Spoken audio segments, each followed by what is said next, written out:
It's time to go back to old school Netrunning. No fight, no combat, no pistols, no monowiring or whatever. Sitting in a car, sneaking a little bit around, placing some quick hacks, staying in a stealthy mode, or deleting basically everybody who's close or in your vision. That's the topic of today's video, and I want to present you a true Netrunning Cyberpunk 2077 Phantom Liberty build. Let's go!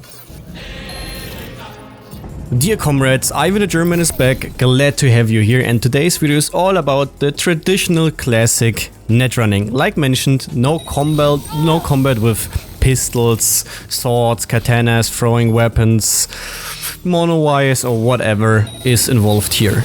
You're just using your quick hacks, and this build is totally OP. Why? Because you can stay in an infinite amount of time of overclocking. Basically, you don't need overclock, but with overclock, this build is even more crazy because, like mentioned, you do more damage staying in a infinite, because you can stay in an infinite amount of time of overclock with this build, Cyberware, and everything that comes around with it. Of course, it's an end game build, but you can start up early. With the right quick hacks, with the right stuff, you become more and more powerful. So, let's not waste any further time and let's go with our basic abilities. First of all, we can use some gear over here. Our basic gear is everything that reduce quick hacking upload time from your enemies or for yourself, doesn't really matter. Of course, you want to your own quick hack upload time reduced to be more powerful and preventing a little bit damage here against Netrunners with all the stuff we have that we can find. Of course, that's just a little detail for this build.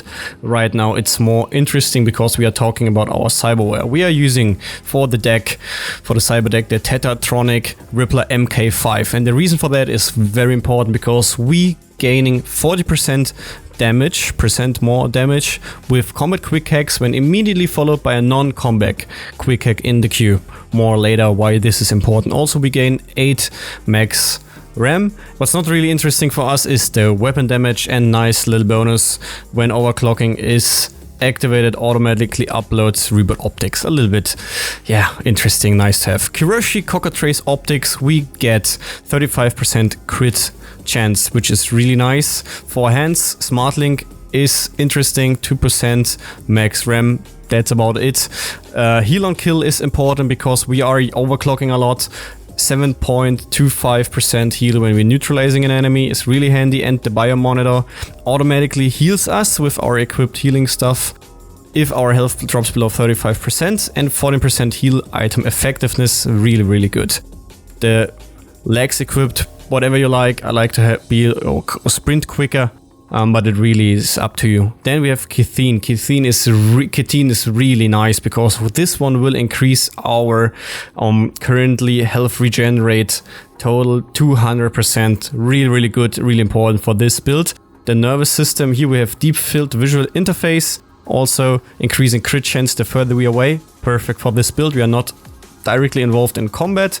Ramp recoup, yeah, I mean you get 1 max ramp and restores ramp for damage. Nice to have, not so important, but this fits. Then we have the X Disk 6 max RAM and 20% upload speed, perfect for this build. In combination with Axolotl, the 12.5% minus cooldown for neutralizing enemy. Also in combination with the Quantum Tuner allows us to stay in an infinite amount of time for overclocking. Not just the passive effect, reducing the cooldown. Also, if we are running out of our duration and gaining cooldown, Quantum Tuner kicks in and we will get back we will putting the cooldown to 0. Of course, there are a lot of alternatives showing you here. I like this build with those options in the Cyberware slot. Regarding the skill tree, we have 20 points in our technical ability tree, starting with all the nice handy Cyberware stuff. Of course, we are doing a lot with Cyberware. We need a lot of Cyberware capacity. Going into license to Chrome, more armor is not so important, but set modifier is not too bad, and of course increasing the duration for our Cyberware abilities into Netrunner. Actually, Netrunner never kicked in when I'm using the Quickhacks stuff, but I skilled it because you have way too many points that you can use. And then of course our healing items. Heal items are very important, so that's why we are using those skills as well. Everything that helps us getting more out of our healing items, getting them faster back and everything, that is what we want for this build. Having access to the healing items with overclocking is very important for this build. Our next stuff is body. In body, same stuff, painkiller, everything that increases our healing stuff, regen, items. This is really handy. And then last but not least, we of course have the adrenaline rush. Adrenaline rush helps us as well. Also, we're not using blood pump, which you can do. I'm not just using it, but if you use blood pump, this will also helps. And pain to gain, like mentioned, everything helps us to benefit the most out of it with our healing items. And intelligence. For intelligence, basically almost everything that you can skill that is not in relation with smart weapons. So we are taking all the stuff for Quickhacks, we're taking all the stuff for RAM, recovery, damage for Quickhacks, and of course we are taking the overclock abilities. So with overclock we are doing more damage and we can apply Quickhacks, but this will cost health, and there is the combination. This is the combination with our health regen stuff and overclocking. Also the combination you will see later on is with our skills.